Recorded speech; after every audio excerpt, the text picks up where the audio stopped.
I want to tell you about a day that didn't seem like anything special. I had just gotten back from spending time with someone I loved, someone I always made time for, someone I always showed up for.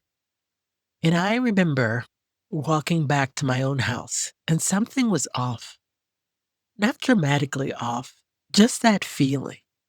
You know the one. That specific kind of tired that has absolutely nothing to do with how much sleep you got the night before.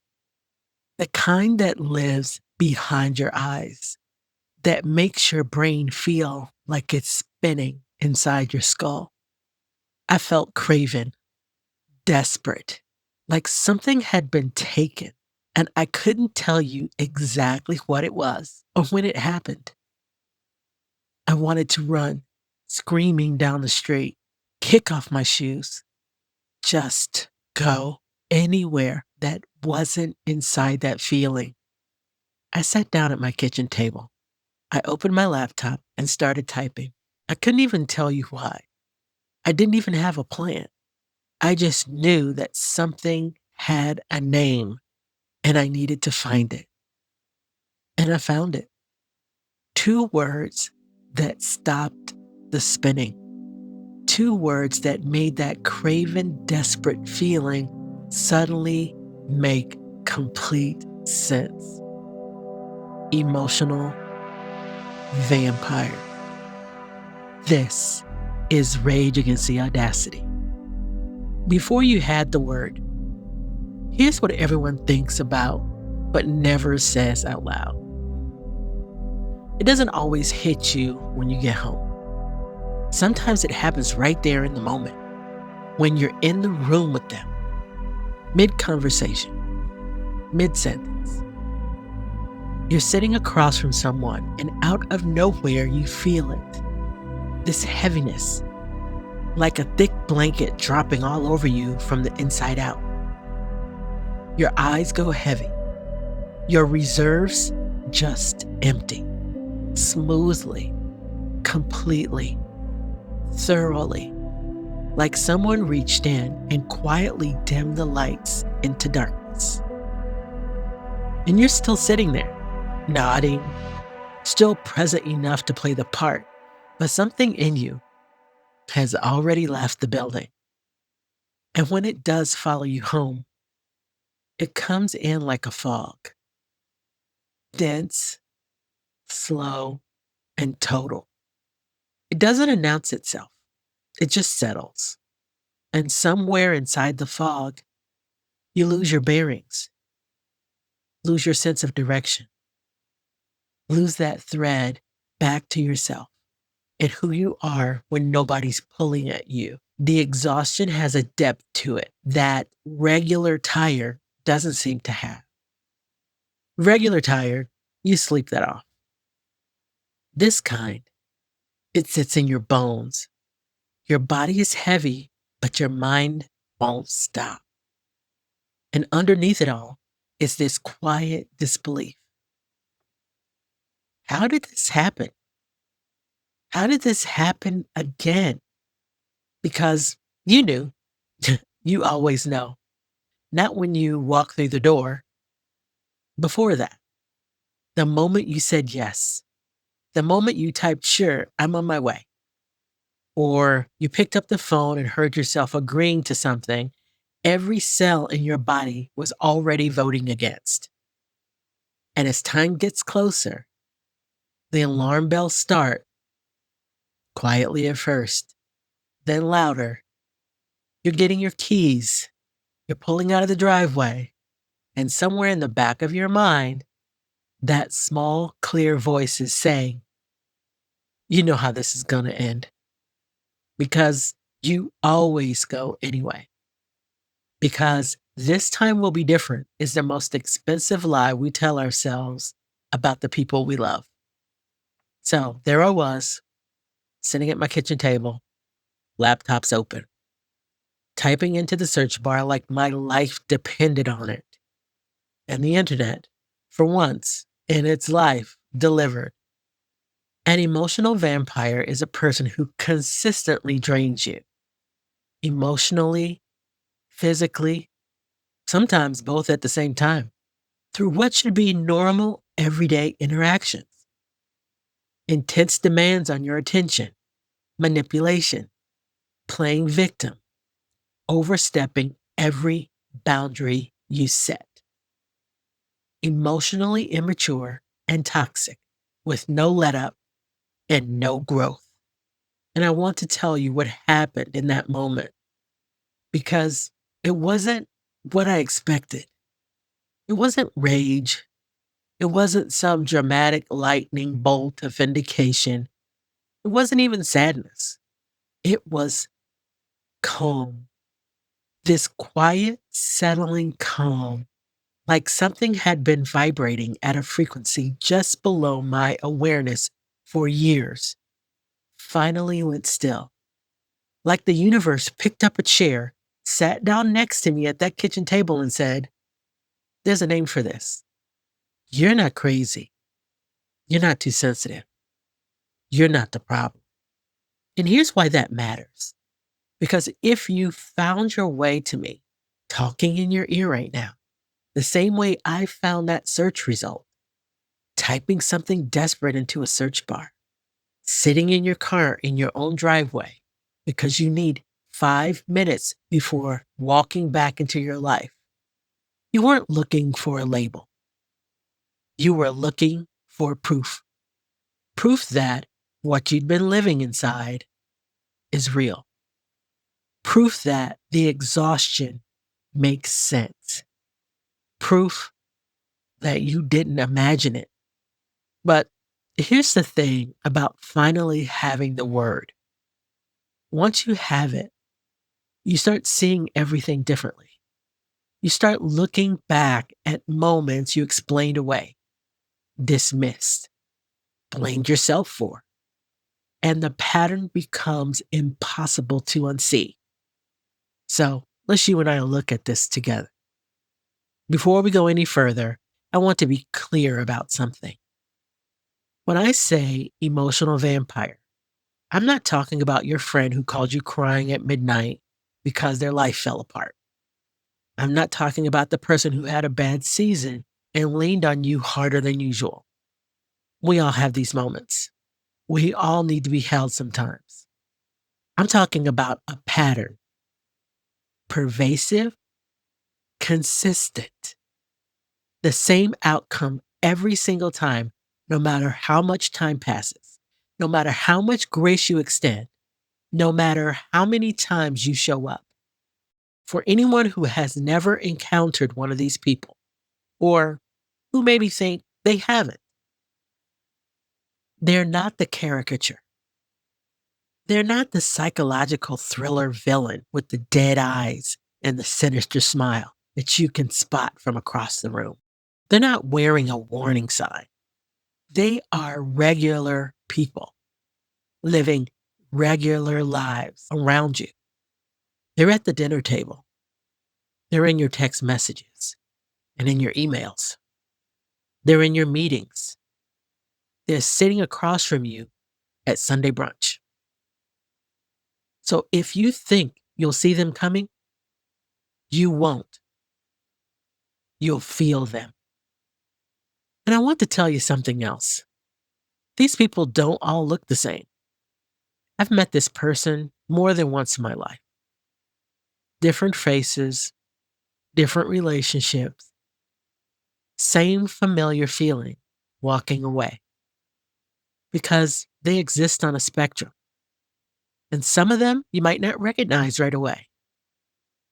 Some of them look like love for a long time before you see them clearly. So we're going to go through 3 types to look out for. Type 1, the slow drain. This one's subtle, almost invisible at first. They don't take a lot at once. They never do anything dramatic enough for you to point to and say, yeah, there's that thing. That's why I'm exhausted. It's always just a little of your peace, a little of your patience, a little of your attention pulled consistently and completely in their direction. They talk a lot. They talk a lot. Not conversation, monologue. You are the audience, and the audience does not get a turn. Your job is to receive, to respond, and to reflect back, to keep the energy flowing toward them like a current that only runs in one direction. And they need to be right, always, about everything. It doesn't matter how small the thing is, how inconsequential. They will hold a position until you either agree or give the fuck up. And conversations with them start to feel like one of two things: combat or torture. You either leave having fought your way through it or having just surrendered to survive it. Either way, you leave exhausted. And they need to be in control of the conversation, of the plan, of the narrative, of you, not loudly necessarily, just persistently. A quiet gravitational pull that somehow always ends with everything revolving around them. You don't notice the drain at first. You just notice that after a while, the thought of spending time with them makes you tired before you even leave the house. That you find yourself editing yourself down to almost nothing just to keep the peace. That you can't remember the last time they asked you how you were and actually waited for the answer. Type 2, the crisis vortex. Everything is urgent. Everything is now. Everything requires you. Their highs are your job to celebrate. Their lows are your job to absorb. Their problems are your problems. Their emergencies are your emergencies. You become the on-call, emotional 911 dispatcher for their entire existence. And the calls never stop. What makes this one particularly exhausting is the chaos feels real in the moment. Because, sometimes it is real. Sometimes the crisis is legitimate. But with this person, there's always another one right behind it. The moment one fire is out, another one ignites. And somehow you are always the only one with the water. And here's the part that will make your stomach drop if you don't recognize it. When your emergency arrives, when you need the 911 dispatcher, the line is busy. Suddenly, they're overwhelmed. Suddenly, it's not a good time. Suddenly, the conversation finds its way back to them before you've even finished your sentence.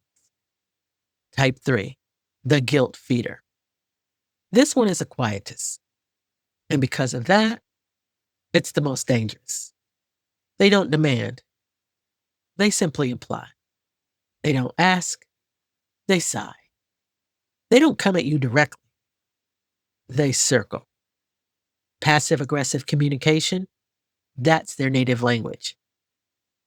The pointed silence, the loaded sigh, the comment that isn't quite a comment, the help that comes with just enough resentment attached to make sure you feel the weight of receiving it.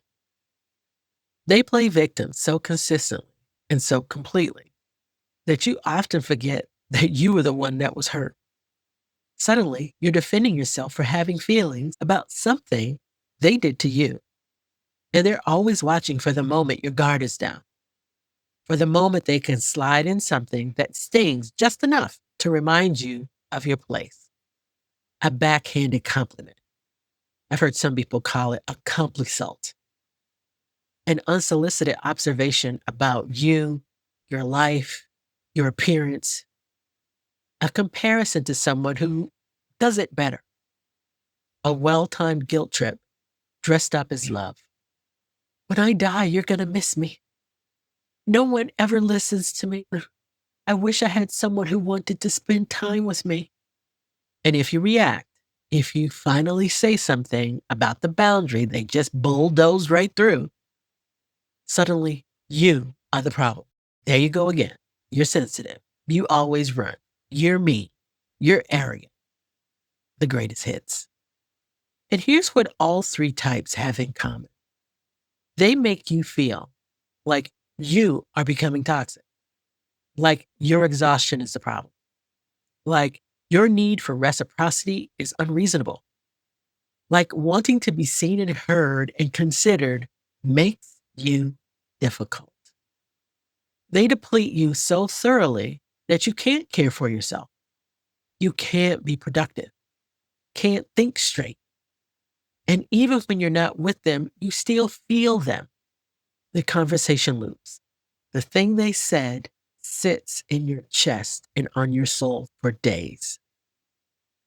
But here's the thing I want you to hold on to. The longer you are away from them, the more you start to come back to yourself.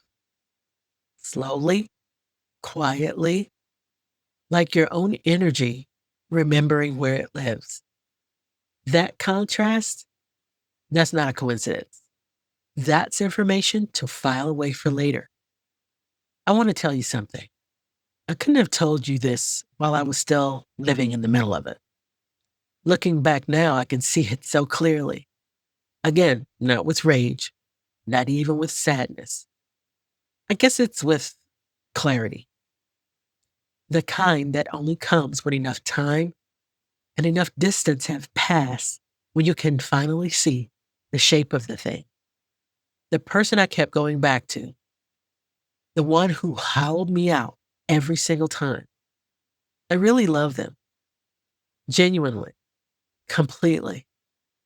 And somewhere deep in me, I believe that if I just showed up enough, gave enough, was patient enough, one day it would be my turn. One day the ledger would balance. One day they would finally see me the way I had always seen them. That day never came. And here's what I understand now that I couldn't see then. It was never coming. Not because they were evil, not because they didn't love me in whatever way they were capable of loving, but because they didn't have it to give. Some people don't. You can't withdraw from an account that was never funded. And I kept showing up to a bank that had been empty the whole damn time, hoping that this time, this visit, something would have changed. What I know now is that wiring ran deep, deeper than logic, deeper than knowing better. Some of us were taught early, very early, that our needs were not the priority, that we were the strong one, that no one had to worry about. And at the time, that may have even felt like a compliment, like recognition or something, that you are capable, that you are resilient, and that someone saw that in you. But it was permission to overlook your needs while everyone else's were mandatory. You became the one who could handle it, the one who would figure it out, the one who didn't need what everybody else needed. And you believed it because you were a child. And children believe whatever they are told about themselves. So you grew up reaching for the version of that person that existed in the space between who they were and who you needed them to be.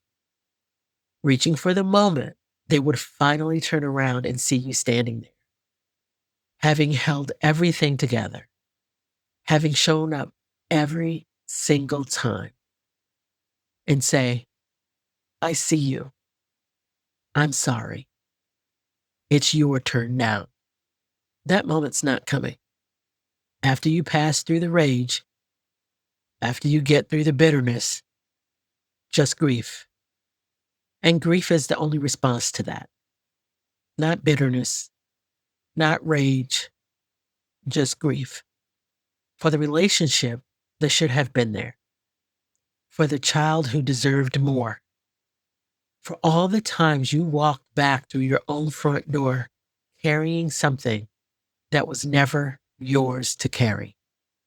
But here's what I also know: the fact that you kept showing up, that you kept hoping, that you love someone that completely, even when it costs you that much, that's not your weakness. That's the most human thing about you.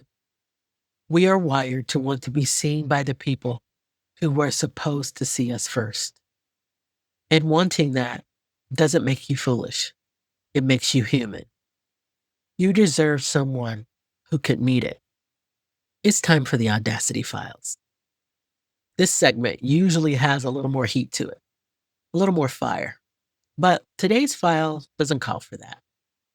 Today's file calls for something quieter, because the audacity I want to talk about right now isn't loud. It isn't dramatic. It doesn't announce itself. This audacity happens slowly, over years, so slowly you almost miss it entirely. I want you to imagine a child, smart, perceptive, the kind of kid who notices everything, picks up on things adults don't think children see, asks the questions nobody wants to answer, genuinely exceptional in their awareness of the world around them. Now imagine the adult responsible for that child looks at all of that, and instead of nurturing it, they feel threatened by it. Not consciously, maybe. Not with malice, necessarily. But that child's brightness, their sharpness, their ability to see clearly, that makes them harder to manage, harder to control, harder to keep in the box that makes the adult's life easier. So the work begins quietly and consistently, the way all slow drains work. The child starts hearing things, not in one dramatic conversation. It's over time. It's a drip by drip situation.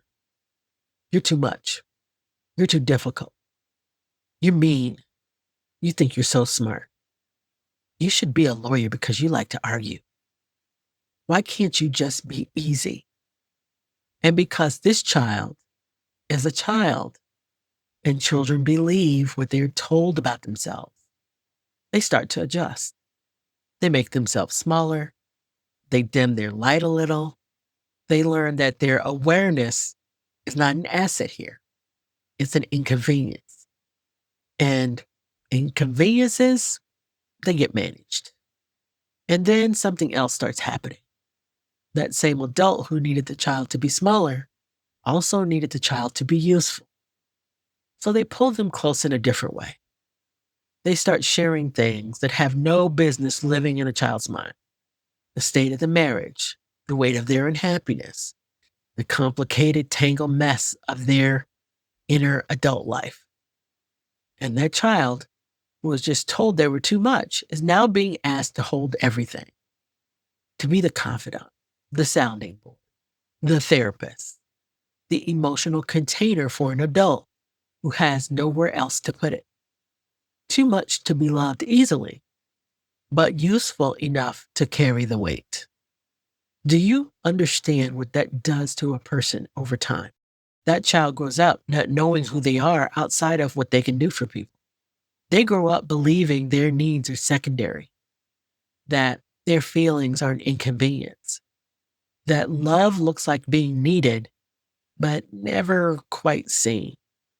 They grow up reaching for validation that never fully comes, for the version of that parent that exists just out of reach, showing up, giving, hoping.